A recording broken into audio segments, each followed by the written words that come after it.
Hi everyone, and welcome to the Sales Sponsorship Program training video. This is in light of the kickoff call that will be happening later in the week, and something that you can refer back to throughout the program as well. We will be utilizing this training call to kind of present all of the information. We'll go over some of the information again inside the kickoff call, but please do ensure that you go through all the content in this video prior to coming to the call, because it will allow you to have more questions and more context about what is going on. So first, we've got a little bit of a roadmap here of what the sponsorship program will look like. We're currently in the sponsorship matching process. So we've received all the signups from sponsors and sponsees, and we're now matching sponsors and sponsees together, which will hopefully lead to some successful sponsorships. We're getting input from the people business partners, as well as other people, to ensure that we're matching correctly. And then we'll have the training and kickoff call. And then shortly after that, we will begin the sponsorship meetings. A lot of this is going to be led by you as team members about cadence and the like, but make sure you get that first meeting in quickly, build on some of the things that you will see later in the call or the video, and start building that relationship with your sponsor. We'll have a midpoint group session, and then we'll have an end of program session as well. And then you'll notice that we have some next step plans, etc., after the sponsorship ends. So firstly, what is sponsorship? And I know I've sent some resources and we have our handbook page, but I wanted to reiterate again, because it's slightly different to maybe some of the things that you've done in the past with regards to mentorship programs and the like, because sponsorship is the act of leveraging your power or someone's power and influence to advocate and positively impact the opportunities and career advancement of a team member. So this is going to really make sure that we are moving the needle when it comes to underrepresented groups in terms of their career advancement, and in trying to change, I guess, the diversity of our leadership moving forward. And that comes on to the why now question. So the reason why we're starting with sales is that we noticed straight away that there was a big disparity between leadership representation, but then also individual contributor representation. So we didn't have anybody above a grade 10 inside the sales team that was a Black team member. And so we felt that we wanted to start with Black team members first to kind of, well, to move the needle on that particular metric. And we feel like this is a great way to get visibility with GitLab leadership, and allow our team members to start thinking about career advancement and what that means for them at GitLab as well. So we have 4 stages of sponsorship: build, develop, commit, and advocate, and we'll run through those further down the slides. So build, so what we want people to do is take the time to build the relationship with each other. This is a really, really important stage because it starts building that level of trust amongst the sponsor-sponsee relationship, and really start understanding what a sponsee wants out of the program, and how the sponsor can help them achieve those goals. So really look at the committing and having regular one-on-ones and really committing to attending those, understanding your individual growth plan and making sure that the sponsor understands your individual growth plan and what that means and how they can help with that. Set goals and expectations early, and then also make sure you adhere to the commitments of the program. Then we have develop. And so so now that you've already taken the time to build the relationship, the next step is to start developing on that relationship. So what I want you to do is find and seek opportunities for the sponsor to observe your work. Sponsees invites the sponsors to presentations they're conducting, and the sponsor invites the sponsee to maybe working groups and specialist projects that they're working on. So it's really about developing that trust. So you've built some trust, now it's about developing that trust, but also giving the opportunity for the sponsor to observe the sponsee, to help provide feedback, information around their career development, and what it's going to take for the sponsor to then say, hey, I'm ready to advocate for you now for that next career step. And then the other part is commit. So this is where we talk about that feedback piece. So participating in a feedback session with the sponsor, agreeing on a commitment plan on what that sponsorship will look like moving forward. So this is like, it might not be a really big part of the process, but what this is about is taking a few weeks to really set the standard of what you expect from sponsorship moving forward. Now that you've gained the trust, now that you've shown your capability on moving on to the next step in your career. And then the other part is advocate. And this is where the sponsor will really come in to provide one of these 5 key sponsorship ways and some of the agreements that you've agreed to. And then, so what I wanted to do as well is kind of explain how to be a successful sponsor and sponsee, because we want to make sure that this is successful from both sides. And I've got a few tips to hopefully share that will ensure that that does come to fruition. So as a sponsor, so we feel like flexibility and authenticity are very essential. We want the sponsor to be open and honest, listen and learn and challenge the sponsee.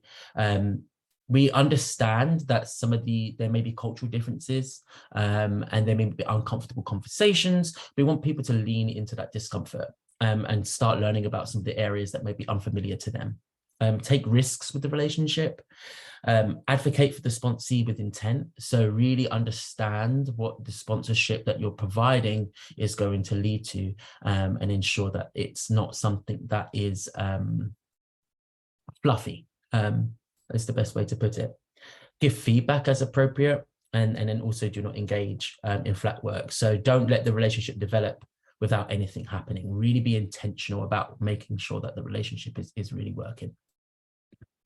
And then as a sponsee, contribution and relationship building are essential, and you must be willing to lead the relationship with your sponsor. And I really want to emphasize this piece, is that the sponsor is not the lead in this relationship. It's about the sponsee really taking charge, showing their capability to the sponsor, and making sure that you're building and constantly developing that trust. So that build and development piece is really about you leading the charge for this sponsorship program. Again, take risks with the relationship, do the work required on feedback. So if you receive feedback from your sponsor, do the work required, show the work, be really transparent about what you're doing to elevate those areas of improvement. We have 9 months to really build a really great foundation for your next career advancement. So really take the opportunity to build on that feedback and that you're getting from somebody that's a senior leader within the organization. Request feedback and give feedback as appropriate as well to your sponsor. And then take personal responsibility for your career and be empowered to ask for what you need.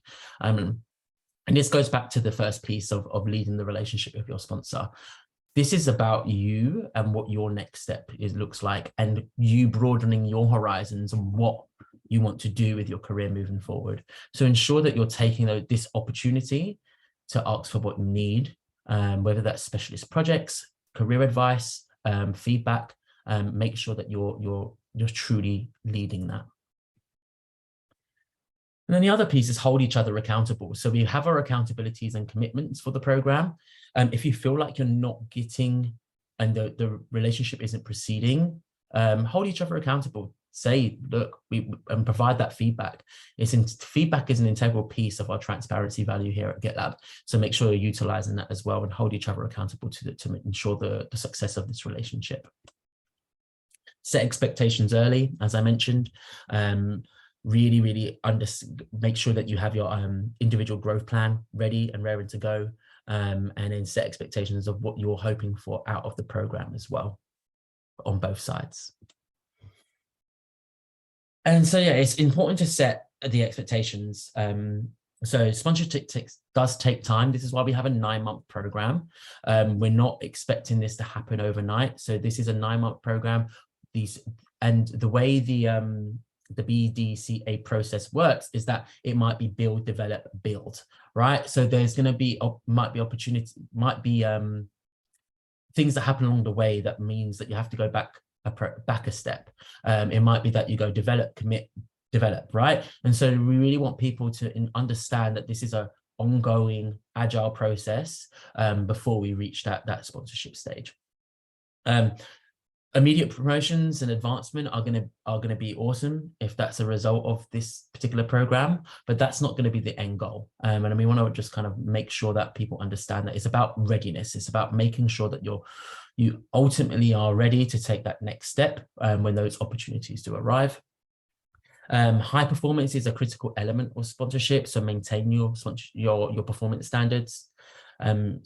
Sponsorship without a plan will likely fail. So again, make sure you have your individual growth plan, really set the expectations early, and then make sure you go through those steps. And every potential match is a learning opportunity as well.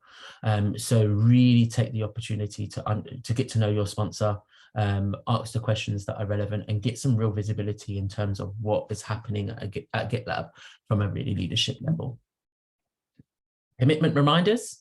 So as a sponsor, you'll need to provide at least one of the following. So use their influence and power to advocate for the sponsee's potential career advancement, use their influence to increase the visibility of the sponsee amongst other senior leaders at GitLab, use their influence to increase the visibility of the sponsee at GitLab as a whole, provide opportunities and space for risk-taking and growth, things like specialist projects and working groups, and then provide feedback on growth and skill development. And then for the sponsee, maintain or exceed the performance record, maintain trust and confidentiality in the relationship. You might be privy to information that isn't fully available externally and internally. So make sure that you do maintain that confidentiality. Assist the sponsor with insights to the business and the challenging perceived norms.